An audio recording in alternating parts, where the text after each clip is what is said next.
Hello everyone, welcome back to Manisha Pathuri YouTube channel. మీరు కనుక మన ఛానల్ని ఫస్ట్ టైం చూస్తున్నట్టయితే లైక్ చేయండి, షేర్ చేయండి, సబ్స్క్రైబ్ చేసేయండి. ఈరోజు రెసిపీ వచ్చేసి ఫ్రాన్స్ బిర్యానీ ఎలా ప్రిపేర్ చేసుకోవాలో ఈ వీడియోలో చూసేద్దామండి. చాలా సింపుల్గా, యమ్మీగా, జ్యూసీగా, ఎక్కువ ఇంగ్రీడియంట్స్ ఏం అవసరం లేకుండా ఎలా ప్రిపేర్ చేసుకోవచ్చో, సింపుల్గా ఫ్రాన్స్ బిర్యానీ ఎలా ప్రిపేర్ చేసుకోవచ్చో చూసేద్దామండి ఈ వీడియోలో. సో ముందుగా ఒక బౌల్ తీసుకొని మ్యారినేట్ చేసుకుందాము. సో ఇక్కడ నేను 1.5 కిలో ఫ్రాన్స్ తీసుకున్నాను. సో ఆఫ్టర్ వేస్టేజ్ అంతా క్లీన్ చేసిన తర్వాత నాకు నియర్లీ 1 kg వరకు ఫ్రాన్స్ అయితే వచ్చాయి. సో వాటిని ఒక బౌల్లోకి యాడ్ చేసేసుకుందాము ఫస్ట్ అయితే.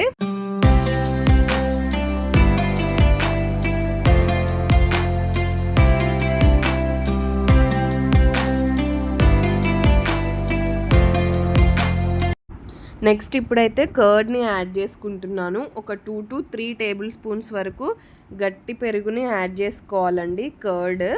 సో ఇలా యాడ్ చేసుకున్న తర్వాత నెక్స్ట్ ఇందులోకి ఒక స్పూన్ పసుపుని యాడ్ చేసుకుంటున్నాను. అలాగే ఒక 2 టేబుల్ స్పూన్స్ వరకు సాల్ట్ని యాడ్ చేసుకుంటున్నాను నేను.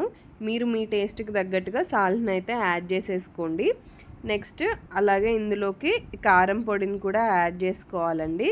ఇది కూడా మీరు ఎంత స్పైస్ తింటారు అనే దాన్ని బట్టి యాడ్ చేసుకోండి. ఇక నేను 2.5 స్పూన్స్ వరకు యాడ్ చేసుకున్నాను అనమాట 1 kg రొయ్యలకి. అండ్ నెక్స్ట్ కొంచెం గరం మసాలా అండ్ ఒక ఫుల్ లెమన్ని స్క్వీజ్ చేసుకోవాలండి. వీడియోలో చూపిస్తున్న విధంగా ఈ ఇంగ్రీడియంట్స్ అన్నీ కూడా యాడ్ చేసేసుకొని లాస్ట్లో ఫైనల్గా లెమన్ని స్క్వీజ్ చేసేసుకోవాలి. సో ఇలా స్క్వీజ్ చేసుకున్న తర్వాత కొంచెం ఆయిల్ని యాడ్ చేసుకుంటున్నాను.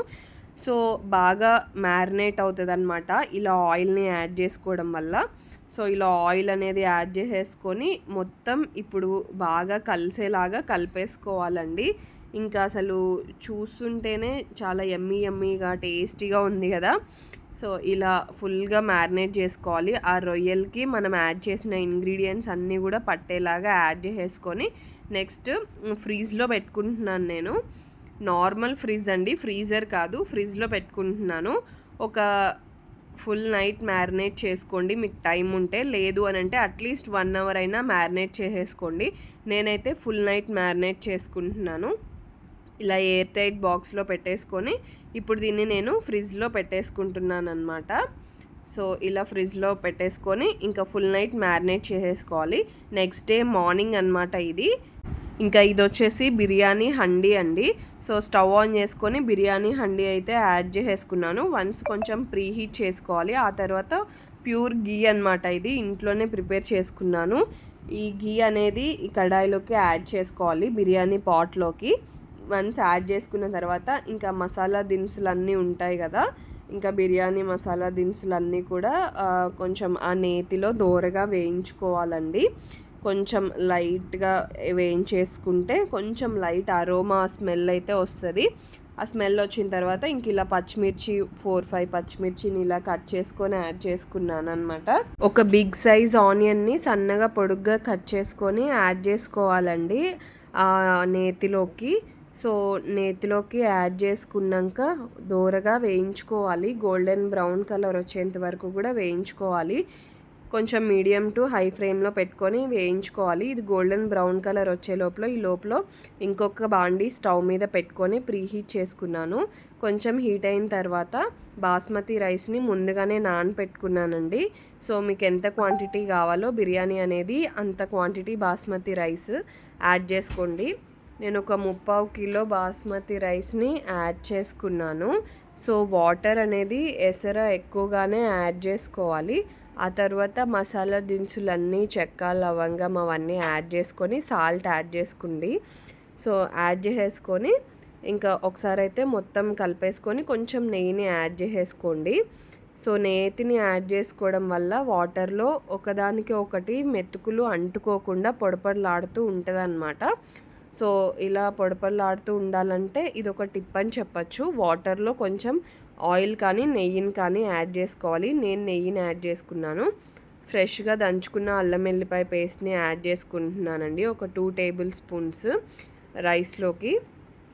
యాడ్ చేసుకున్నాక మొత్తం ఒకసారి అయితే గరిటెతో కలిపేసుకోండి.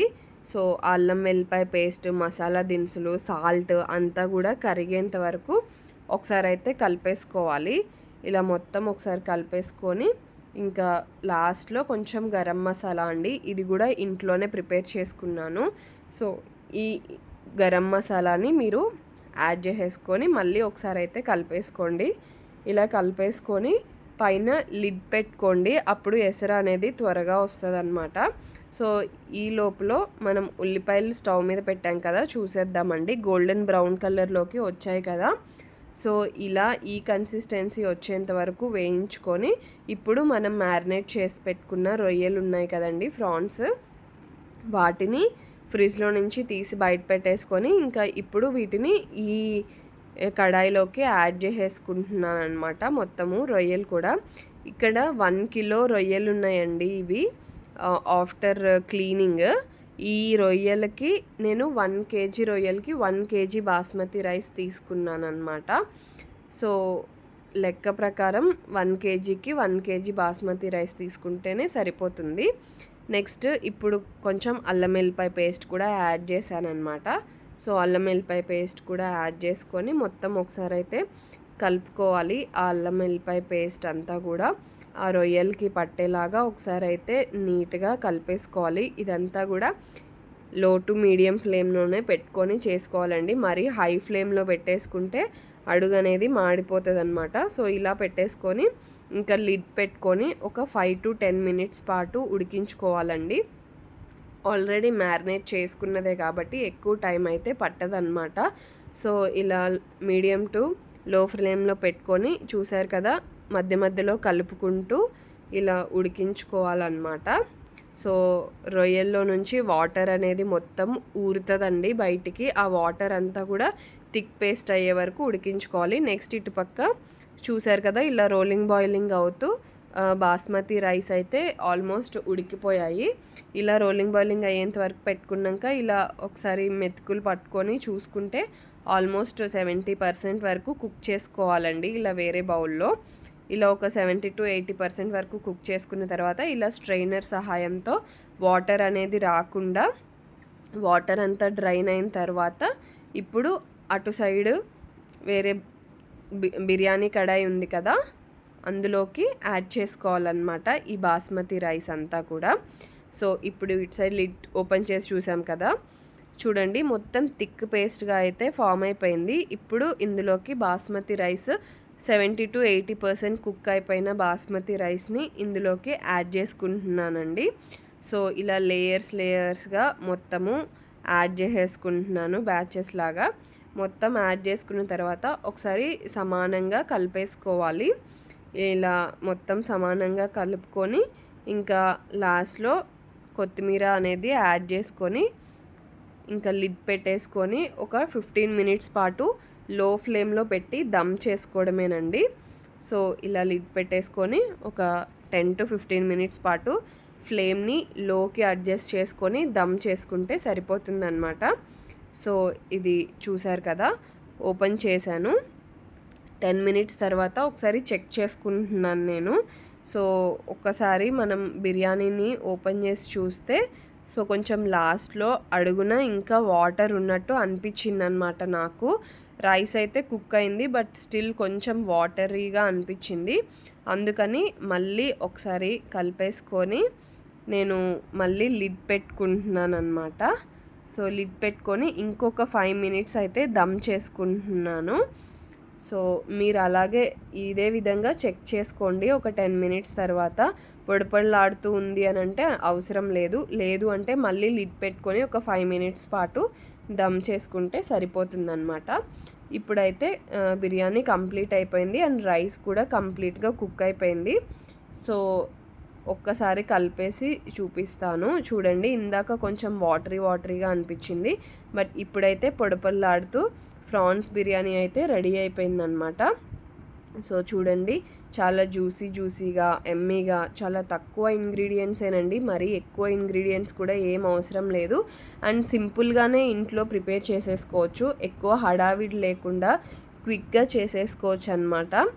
సో ఇది మన ఫ్రాన్స్ బిర్యానీ రెసిపీ అయితే ఇప్పుడు మనం సర్వ్ చేసుకొని టేస్ట్ ఎలా ఉంది అనేది కూడా చూసేద్దాము. యమ్మీగా ఫ్రాన్స్ బిర్యానీ అయితే రెడీ అండి. టేస్ట్ అయితే చాలా బాగుంది, చాలా జ్యూసీగా వచ్చింది. మీరు కూడా ఒకసారి ట్రై చేసి ఎలా వచ్చింది అనేది నాకు కమెంట్స్లో చెప్పండి. మీకు కనుక మా రెసిపీ ఫ్రాన్స్ బిర్యానీ నచ్చినట్టయితే లైక్ చేయండి, షేర్ చేయండి, సబ్స్క్రైబ్ చేసేయండి. Thank you for watching. Bye bye.